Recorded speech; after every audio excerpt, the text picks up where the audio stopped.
Hello, Aries. Welcome to the Plaid Sheep Oracle. Today, early this morning, was the Aries full moon. About 6 degrees of Aries at almost 6 a.m. here on the East Coast.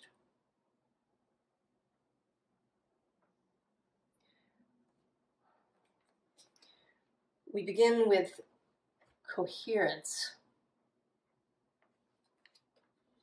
The frequency of coherence supports our ability to harmonize the frequency of the heart with the frequency of the mind for an optimal ability to create the reality that we desire.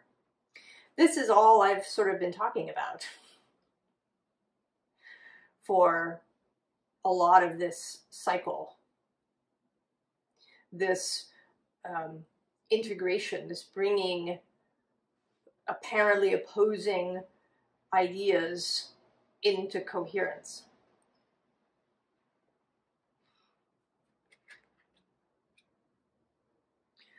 I don't want to use the word overcoming, undoing, perhaps, this societal, cultural programming that we have in the modern world. Of things being separate, things having to be broken up into pieces, things having to be categorized and boxed and labeled and separated from each other.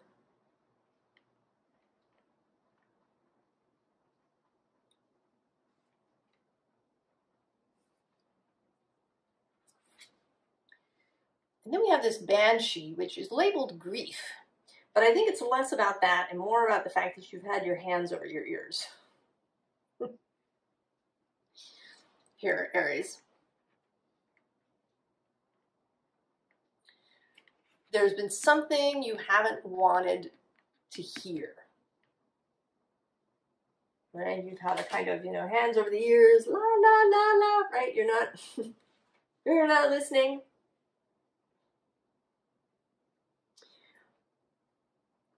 But now it's becoming impossible. It's so present. And I don't want to say that it's so loud. It's not like loud, but, it's not just coming in through your ears. It's coming in through your eyes and your mouth and your skin. The message is no longer ignorable. I think we began, back in March and April, we had those 2 Aries new moons, and it seemed, like a beginning, but I think that it was kind of a beginning of the beginning. The prologue, perhaps. And then now, with this full moon,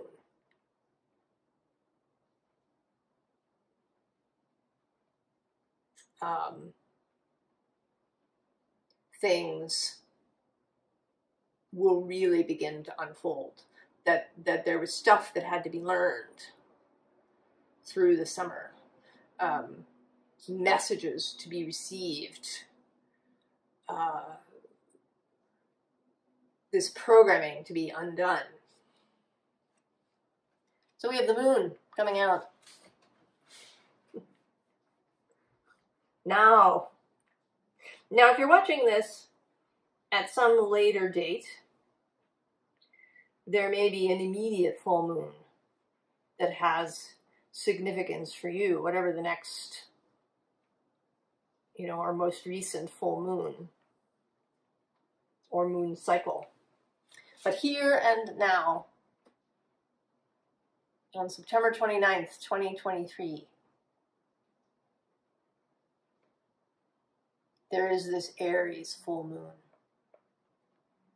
And this is a very Aries full moon because of this, this young woman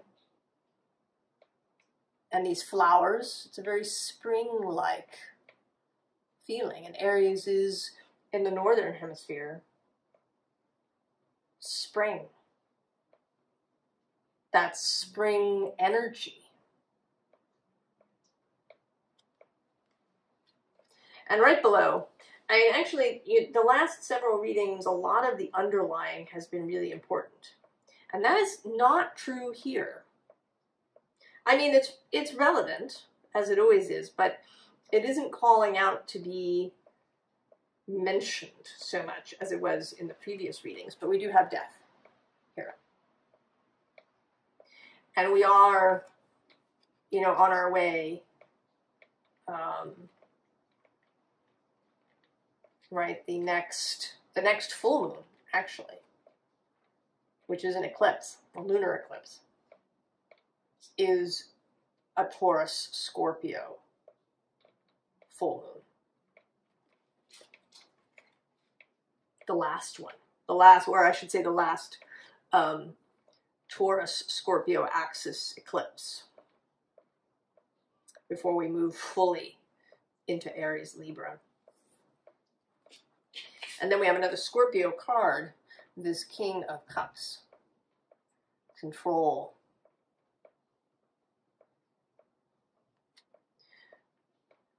Finding this emotional maturity and everything that goes along with that phrase.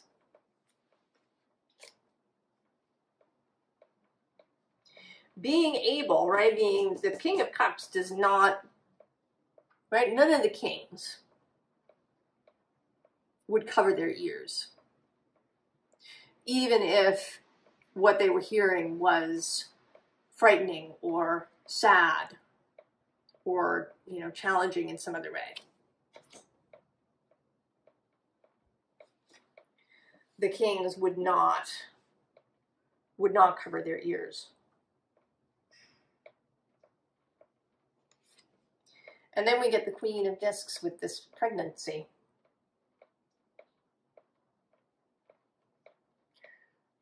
This, you know, on its way to birth pregnancy. She's, you know,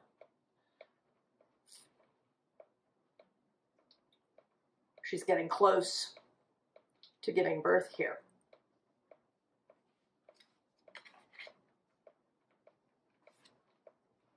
And then Three of Discs works.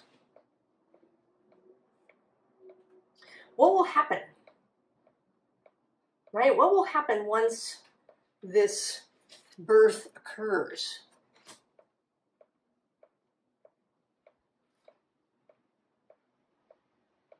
Now, this might be, you know, this might be something relatively mundane for you.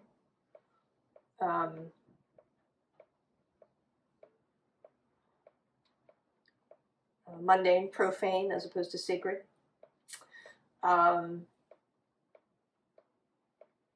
A project, an idea, a business plan. Could even be a child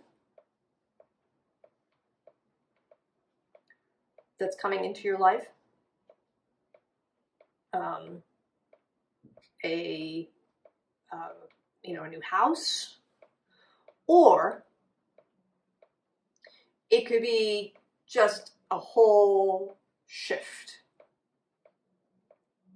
in how you approach the world, and it could be both. You know, we like the yes and here on the channel.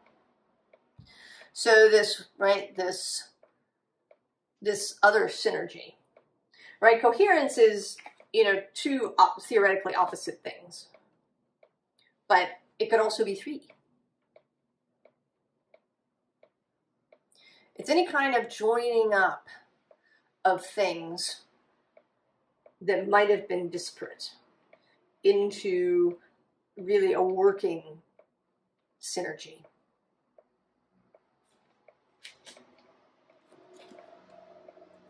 And then we get the Tower. Mars energy, sometimes seen as Scorpio energy again.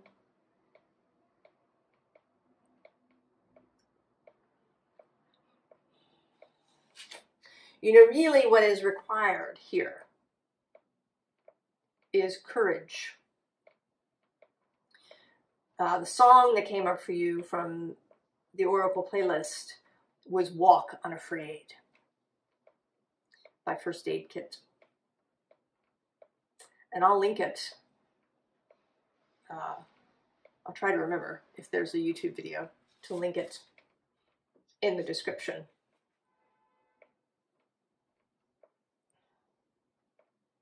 Because it really talks kind of about this sort of directly.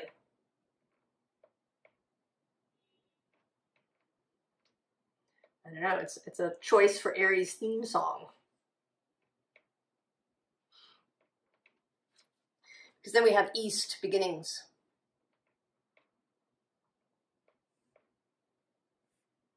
And I think of East as, you know, East is usually seen as air energy, but I do see the East as Aries. Right? East as the season of spring.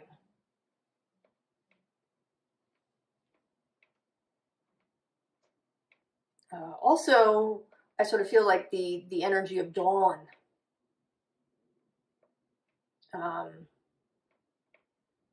You know, in those, when I've done ritual where I call to the 4 directions, I always feel the greatest connection to East.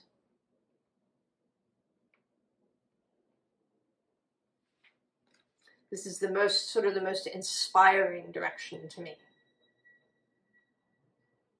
This, right, this feeling of new beginnings, of the sun rising.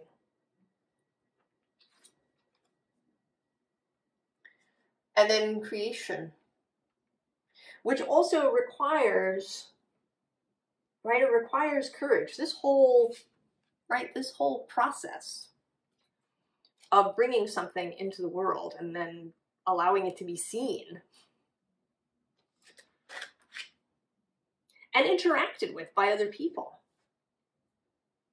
You know, sometimes, I don't know if you ever backed a Kickstarter, but I backed this one Kickstarter where there were just, you know, there were all these delays and reworkings and there were ostensibly, right, there were real world logistical reasons for some of the delays. But what it really felt like to me was that the creators kind of didn't want to let their creation out into the world. Because once that happens, right, people start messing with it. You don't know what's going to happen to it. You know, even if it's something like a book, right, you've written something and you send it out there in the world, well, people are going to have reactions to it that you cannot control. You know, some people may read things into it that you didn't mean at all. But they find them there, and that's their business. It's not your business. But I think it can be nerve-wracking.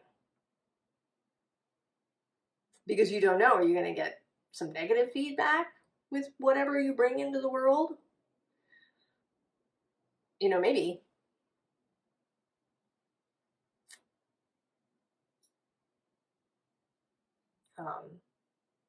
You know, maybe somebody will take it and turn it into something else. Jump off of what you did and make something else. So there's all these possibilities. And so we have this card of protection, which feels like, right, like trying to hold this birth in. Right? Trying to keep the egg from hatching. Because when it's in the egg, right, when your child is inside your body, right, inside the body, when an idea is only inside your head, or, you know, you've written the book but you haven't let anybody read it, it's safe.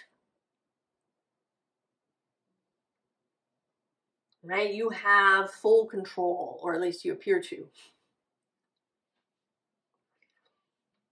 But your control isn't entirely full because the creation is its own individual, whether it's a baby or a business or a book.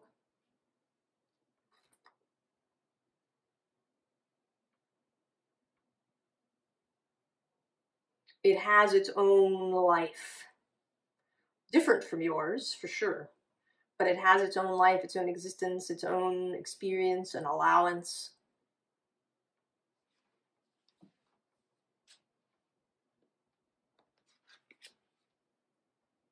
And so then right here we have the storm right below the tower.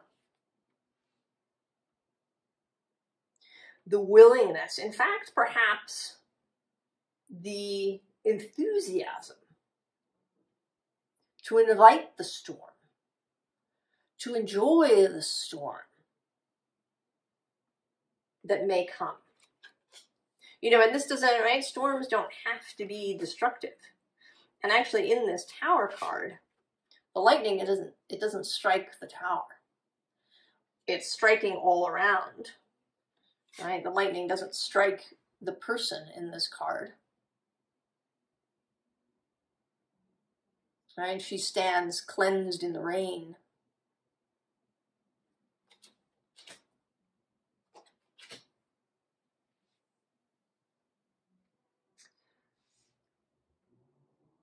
So it's time to release whatever this creation is.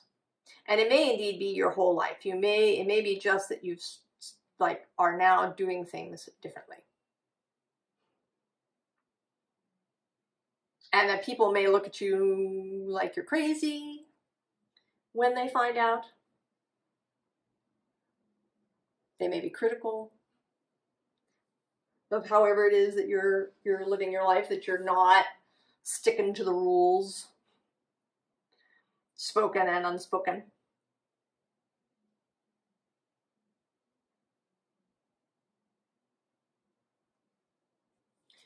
But this energy of creation, this heart of the sky, is simply, it's too strong. What has grown within you through this time is simply too big to be contained any longer. You know, just as a baby gets to a point where she must be born, right, where he gets too big for the womb and must exit, so is this. It's too big for you to hold it. And it wants to be shared. You know, things get called into being not only because of your desire, but other desires too. You know, a painting, a book, a business, a way of you moving through the world, how you, right, a way of interacting with others. Life is co-creation. We didn't, you know, come here to just do things alone. We came here to interact with one another, to respond to each other's callings and needs and vibrations, desires.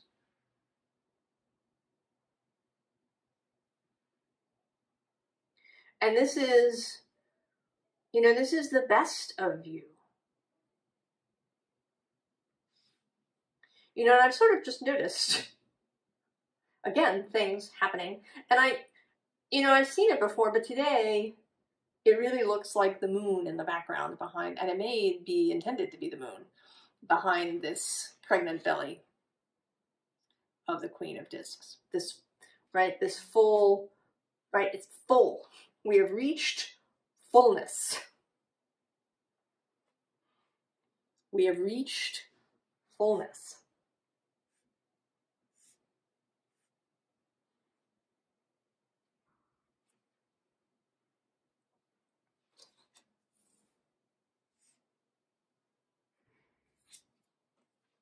And with this jaguar, right, and again the full moon, here kind of looking like a toy, jaguar's toy. this is, right, inner strength, courage, the ability to walk into dark places, to hear things that maybe we would not hear, to be able to listen to a critique about something, or even, you know, open criticism, and to have the inner strength to, you know, be okay with that, to have that King of Cups, right? This is a bit more Scorpio energy, Mars in Scorpio. He's in Libra now, but he will be in Scorpio by Scorpio season.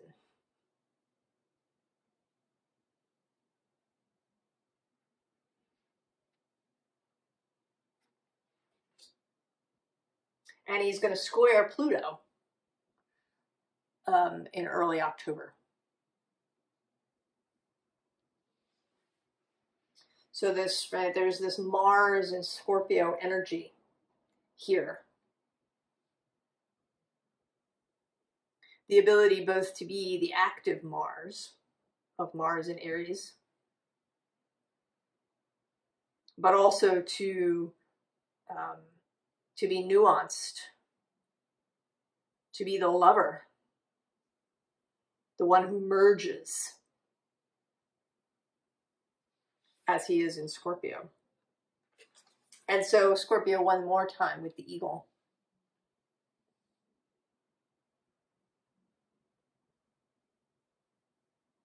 The majesty of that,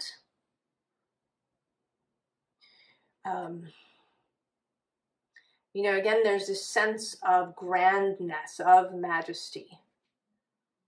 You know, often we see eagles high up in the sky. But if you've ever seen an eagle close to, they are big birds. They are majestic birds. You know, most of us are used to, you know, robins and sparrows and starlings, maybe some crows. But eagles, they're big,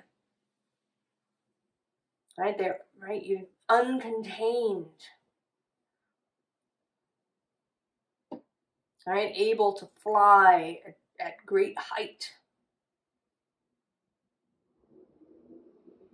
to make their nests in these, you know, crags of mountains. There is a majestic quality to this creation of yours, Aries.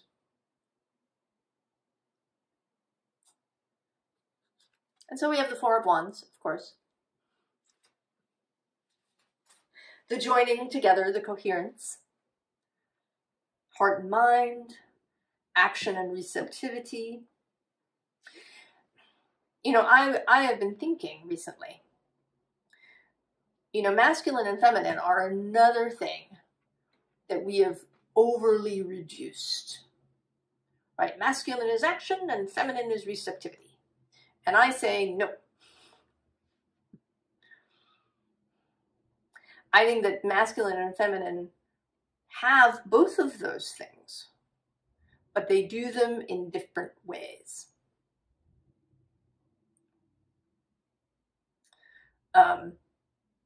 You know, it's not that the feminine just sits around waiting. The Empress is a creator energy. Venus is a creator. When a woman gets pregnant, she does need to receive that sperm.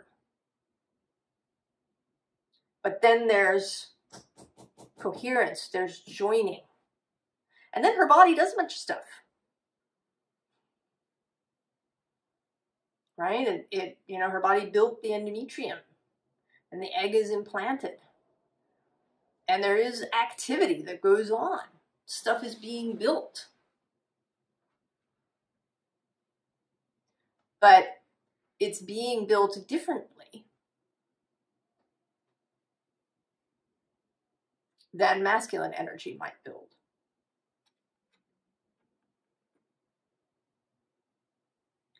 So not only separating things, and there is, I want to say that there's nothing wrong with things being different, right? There's absolutely nothing wrong with men and women being different from each other.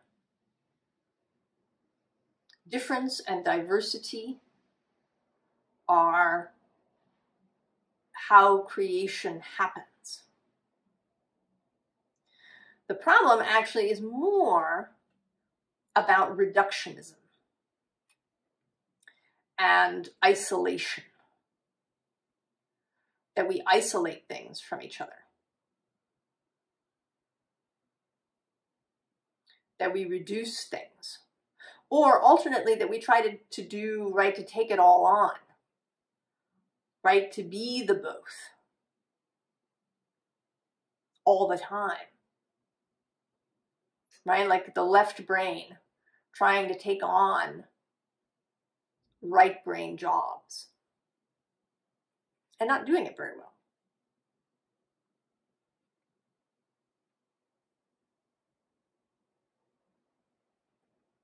Right? So there's all these things to look at and see how they show up in your life. Where, right, how can you be both together and separate?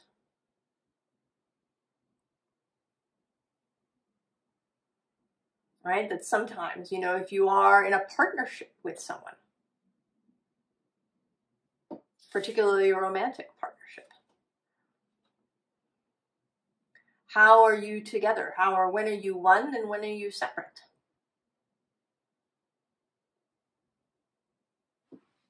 And underneath this, we have this queen, and she's given birth. She's got her pentacle.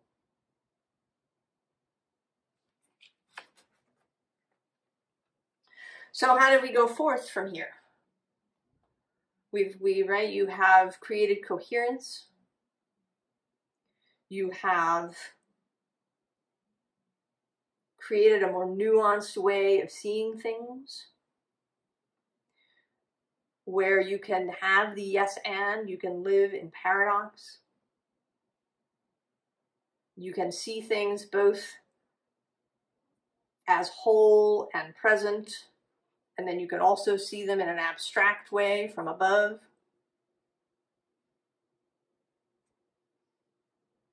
You see how differences work well together. And now you've got this creation and it's finished. Or at least it's complete up until, right, it's complete enough that you can put it into the world. And so we get the Lovers moving from love rather than fear. Keeping this coherence of heart and mind, of left and right. Being mindful.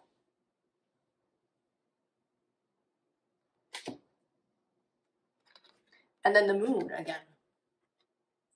The willingness to step into the unknown. To accept a lack of control, which can be a thing for Aries. Right? We do have the Emperor. There can be, you know, this desire to control everything, right? To keep things safe.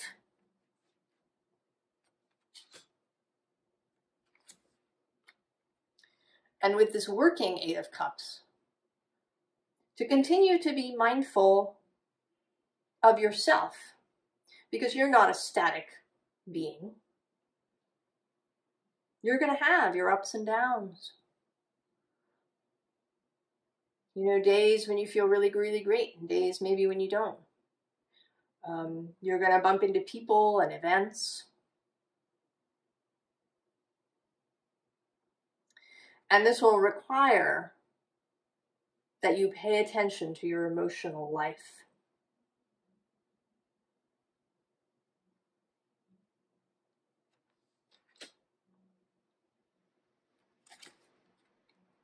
And then this Knight of Swords, which here in this deck, this is always to me about remembering that the brain is the body.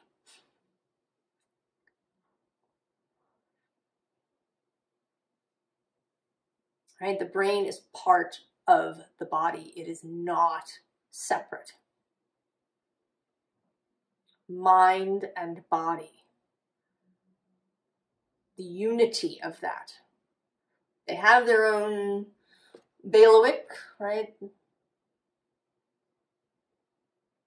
What they do in your life, how they interact, but they are one. Your body is whole. You are also whole. You do not have to battle your body, or if we say the dragon is, you know, perhaps those shadowy, scorpionic aspects. Deep and delicious, perhaps. You don't have to fight those as you move forward.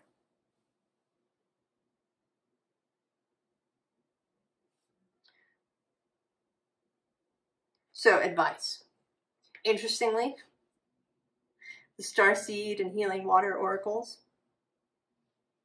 the mystical deck with mystical advice. So, the Seven Sisters. Birthing creations, tapestry of life, expression. Yes. And here with, you know, multiples. More of the yes and.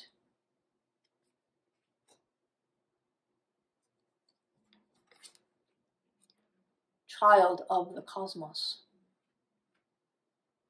The intelligence of the universe lies within you. Human and source. To be able to see yourself as both. To be able to identify as both. To see yourself. To know yourself as both. And, you know, with this, right, this heart chakra opening. Walk unafraid.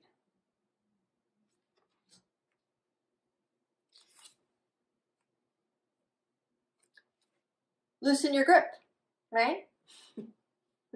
Coping mechanisms, density, addiction, let God in, right? All that stuff. Keep awareness of how you, right? What are your coping mechanisms? And it, you know, what you want is to rely on those less. There are sometimes circumstances in life when the only thing you can do is just cope. And then take better care of yourself afterwards.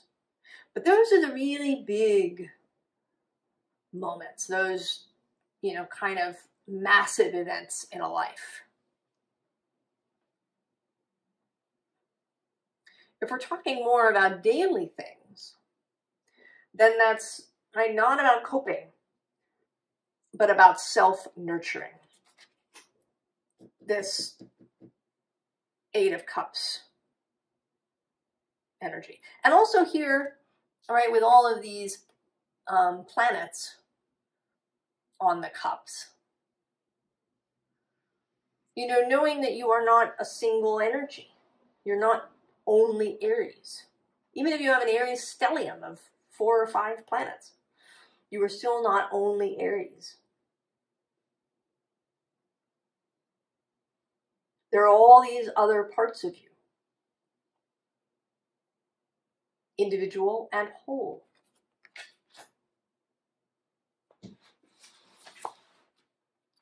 And then, of course, ride the waves.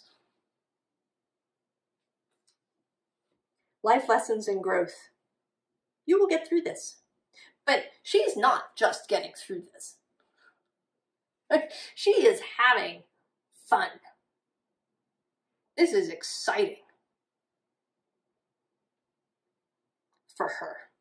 She is enjoying the adventure. And actually, I mean, in this deck, we will sort of go into on a little bit of underlying. There's water your garden, right? Self-nurturing. And then at the bottom is the king tide. Plenty, prosperity, receiving the fullness of life. Taking in the fullness. Not just settling, but not stinting, not making do, not taking just the crumbs, not, only getting a sliver, the full moon. The fullness of life, right? She is enjoying the fullness of life. Aries. And then the last card is this spirit of spring. Freedom, action, power.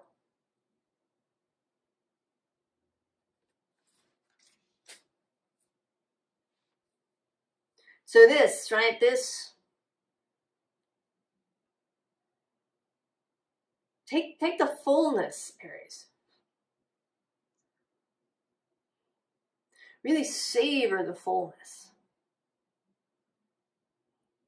Life certainly is cyclical, as the moon is. Right, and the moon has come out twice.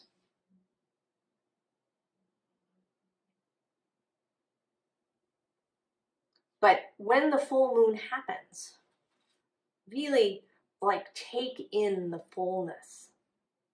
When anything comes to fullness, really enjoy it, accept it, savor it, relish it.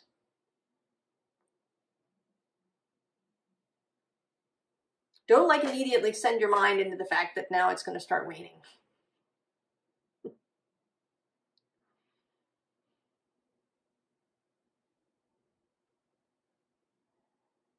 Really savor that and allow it for yourself. And allow that you could have more fullness than absence. And also that there is a joy to the beginning, right? To the blank page, to the blank canvas, to the, to that beginning as well. Walk unafraid, Aries.